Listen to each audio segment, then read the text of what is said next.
Olá pessoal, bom dia, tudo bem?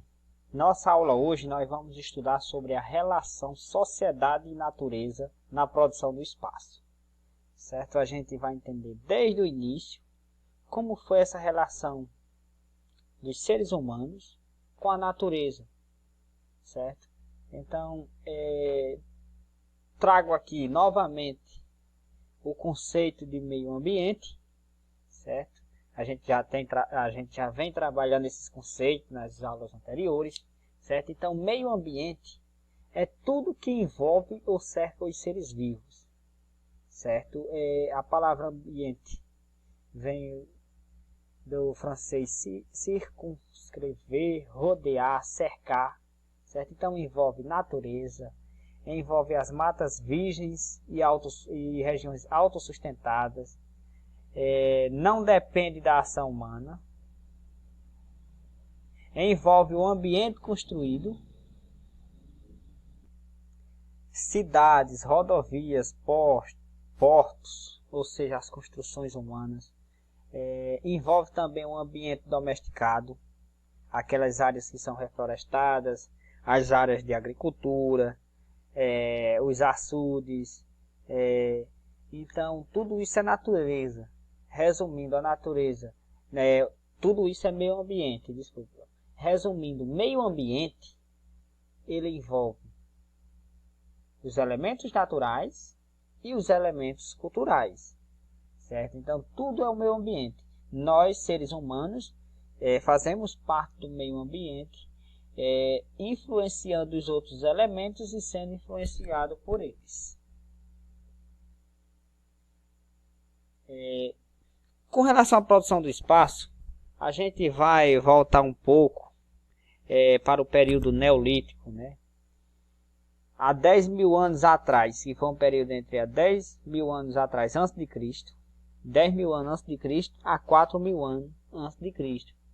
Então, nesse período, durante o neolítico, começou a ter a fixação dos seres humanos que antes viviam, eram sociedades nômades, ou seja, viviam se deslocando de um lugar para outro, certo? Em busca de alimentos,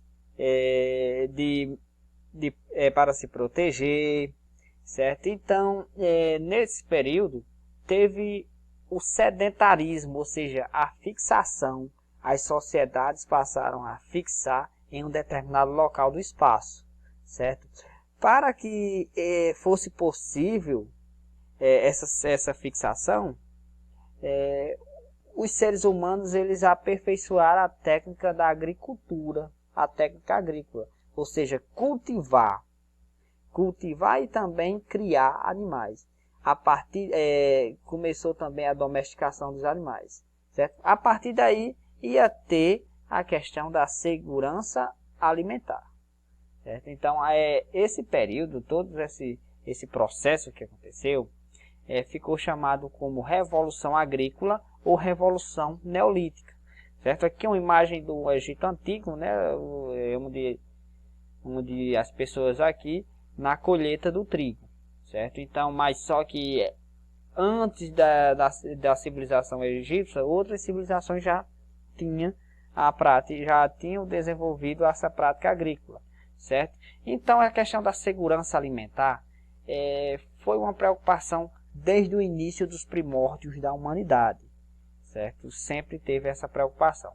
Os incas, eles praticavam agricultura, uma civilização que desenvolveu no oeste da América do Sul, e eles tinham preocupação, além do cultivo, de armazenar, certo? Para garantir a sua segurança alimentar.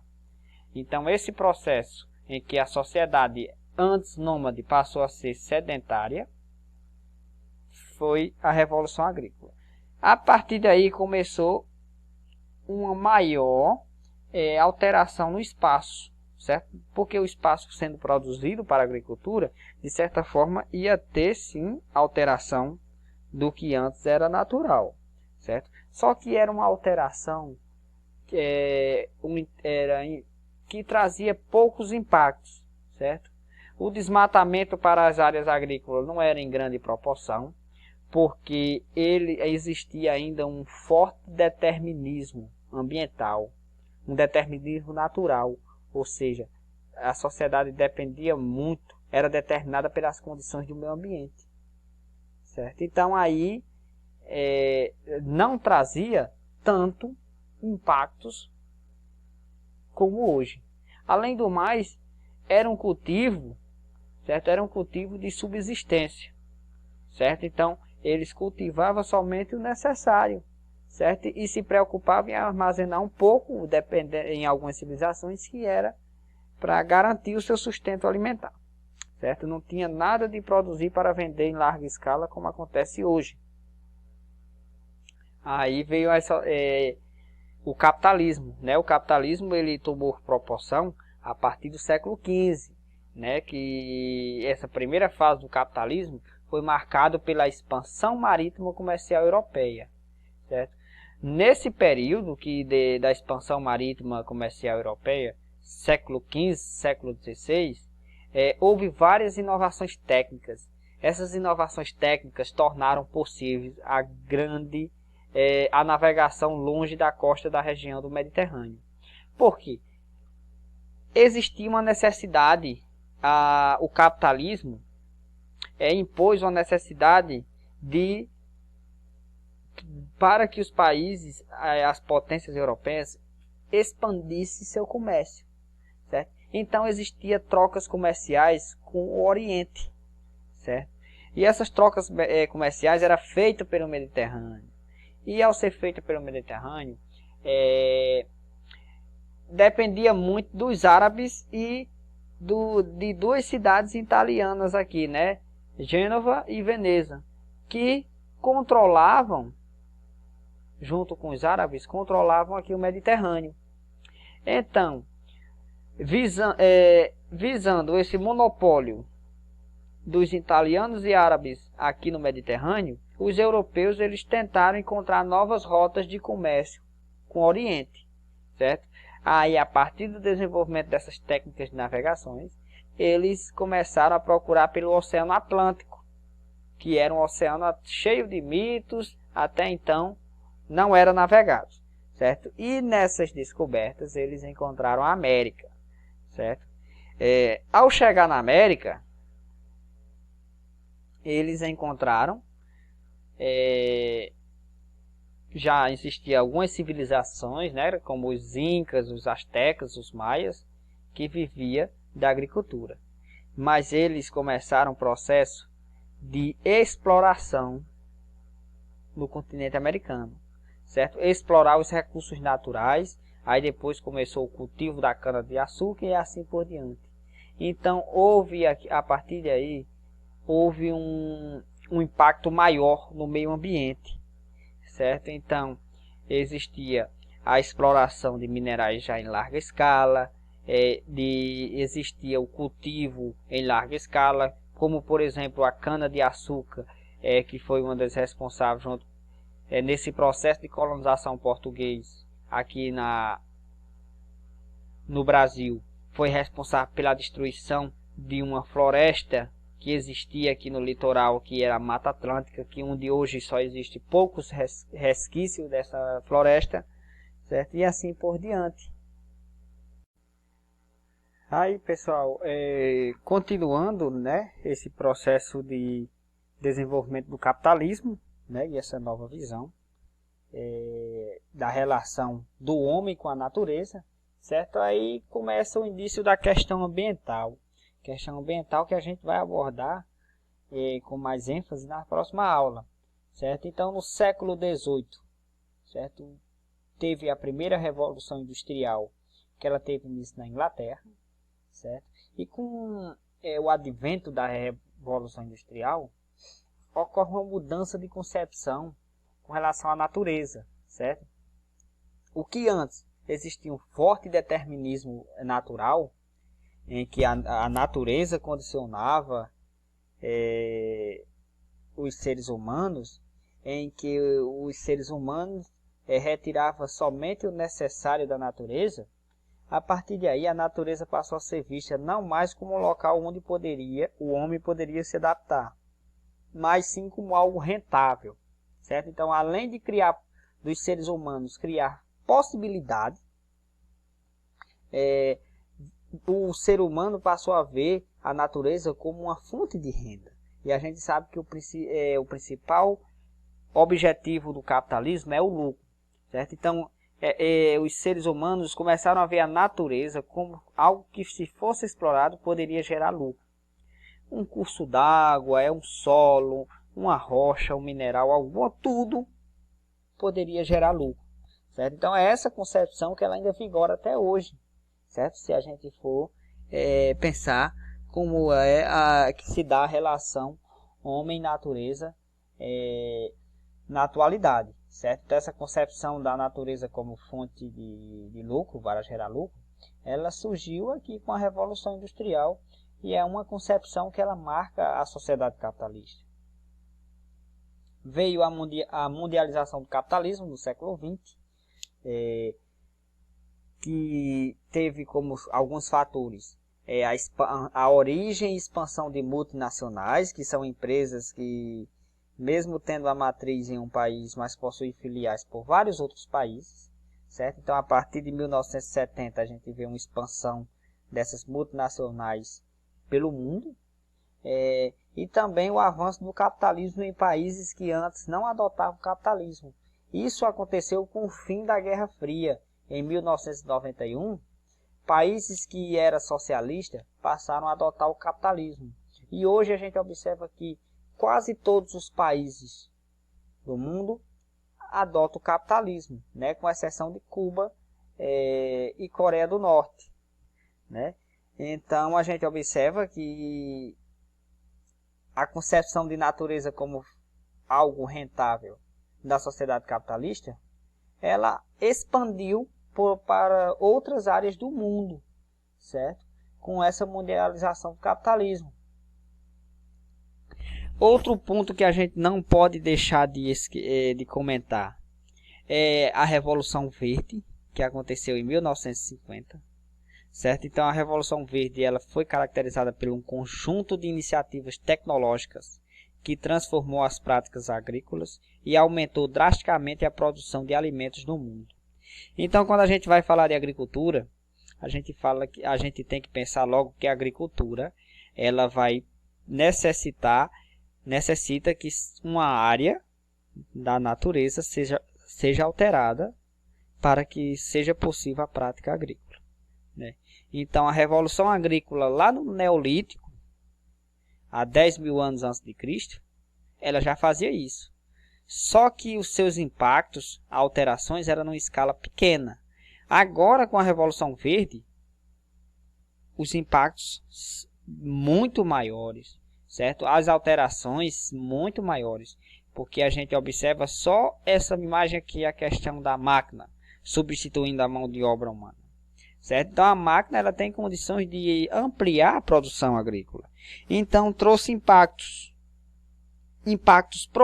positivos para a produção, porque aumentou a produção, mas em compensação trouxe impactos negativos para o meio ambiente, certo? Porque aumenta a degradação do meio ambiente. As bases da Revolução Verde, ela está ligada em elementos como modificação genética de sementes, mecanização da produção. A mecanização da produção vai ter uma maior produção, vai ter uma área maior, porque as máquinas elas conseguem trabalhar mais rápidas e também em grande escala. O uso intensivo de produtos químicos como fertilizante e pesticidas, certo? Então, que também compromete o meio ambiente, né? Vai trazer vários danos, tanto para a nossa saúde como para o meio ambiente. Introdução de novas tecnologias de plantio, como a irrigação, que vai necessitar de uma grande quantidade de água disponível. A colheita, certo? Produção massificada de produtos iguais, como forma de otimizar a produção. É a questão do toyotismo, né? A influência do toyotismo aí, a questão de otimizar a produção. Então, a gente observa que a Revolução Verde, ela aumentou a produção, mas aumentou também os impactos no meio ambiente, certo? Esses impactos no meio ambiente, e também a gente pode pensar também na nossa saúde, certo? Hoje, o alimento, quanto mais duradouro ele é, quanto uma validade maior ele tem, menor pode ser a sua expectativa de vida quando você vai consumir ele, porque hoje os alimentos eles são modificados geneticamente. Tem a questão dos alimentos transgênicos, que até então não se sabe quais são os efeitos que ele pode trazer a longo prazo para a nossa saúde. A questão do uso de produtos químicos. Então tudo isso vai afetar a nossa saúde também, certo? A gente está degradando o meio ambiente e ao mesmo tempo a gente está também afetando a nossa saúde. Então foi algumas das contribuições da Revolução Verde, certo? Que teve início aí em 1950. Também uma das características da sociedade capitalista é o lucro. Então, se existir uma grande produção, tem que vender. Então, para isso foi criado uma sociedade alienada ao consumo em massa, a sociedade de consumo, em que essa sociedade é caracterizada pelo consumo em massa de bens e serviços disponíveis. Então, é um excesso. Muitas vezes o consumo, as pessoas sentem a necessidade de comprar algo, de consumir algo, mesmo algo que não seja, como é que eu posso dizer, tipo necessário, que poderia passar sem esse produto, sem esse serviço, mas hoje existe a propaganda, existe a mídia para incentivar as pessoas a consumirem. E a sociedade de consumo vai gerar esses impactos na natureza, como vocês podem ver. A geração de maior número de resíduos sólidos, certo?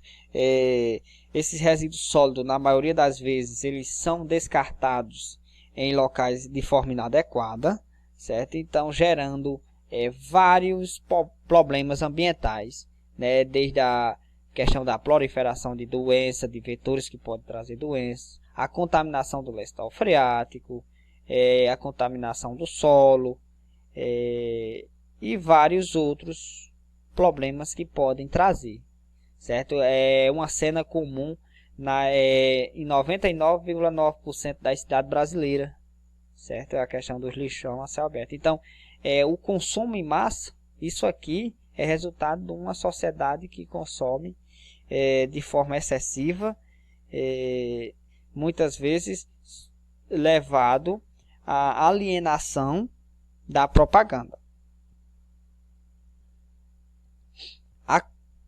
A relação homem-natureza tem mostrado isso, né? A questão dos impactos, por exemplo, a extração de recursos minerais, como aconteceu lá em Mariana e Brumadinho. Aqui a imagem do Rio Doce, após a tragédia de Mariana, né? Ou seja, o rio aqui, toda a biota aquática foi comprometida. As comunidades que viviam do rio, seja da pesca ou do turismo, foram afetadas do ponto de vista econômico e social. Então trouxe toda essa problemática para essa região, certo? A gente pode ver hoje, né, atual, a questão dos incêndios que acontecem no Pantanal, no Cerrado, na Amazônia, então comprometendo a fauna desses biomas. Hoje já está comprovado em imagens de satélite, estudos comprovaram que esses incêndios eles surgiram em fazendas do agronegócio. Então o agronegócio brasileiro, agro é tech, agro é pop, só não é top, pessoal. Então o agronegócio ele tem gerado esses problemas, certo? Muitas vezes para limpar a área, para cultivar, para plantar e cultivar o produto agrícola, eles utilizam a prática da queimada. E acontece isso. Essa cena lamentável que está fazendo o Brasil ficar com imagem feia lá fora, certo? E estamos perdendo investimentos. A cada vez a cada dia que passa. Então, algumas variáveis que a gente deve analisar para ver essa questão dos problemas ambientais, da relação homem-natureza. Então, houve um crescimento da população, então, a necessidade de maior produção. Produção agrícola, então, uma maior disponibilidade de alimentos. Os recursos naturais, as reservas de recursos naturais estão entrando em exaustão. Uma produção industrial mais acelerada e, com isso, a poluição, ou seja, a deteriorização do meio ambiente, certo? Então, cuide bem do nosso planeta. Se cada um de nós, se todos fizerem sua parte, teremos um ambiente mais equilibrado e uma população com uma melhor qualidade de vida, certo? É com essa frase que a gente finaliza a nossa aula hoje, pessoal, certo? Vamos refletir sobre essa frase. Se todos fizerem sua parte, teremos um ambiente mais equilibrado e uma população com a melhor qualidade de vida. É isso que todos desejam. Mas não adianta ficar esperando pelo outro. Vamos cada um de nós fazer a nossa parte e cuidar da nossa casa, né? O meio ambiente é a nossa casa. Não existe até então comprovado cientificamente outro planeta que que seja habitado por vida complexa. Então vamos tentar cuidar do nosso.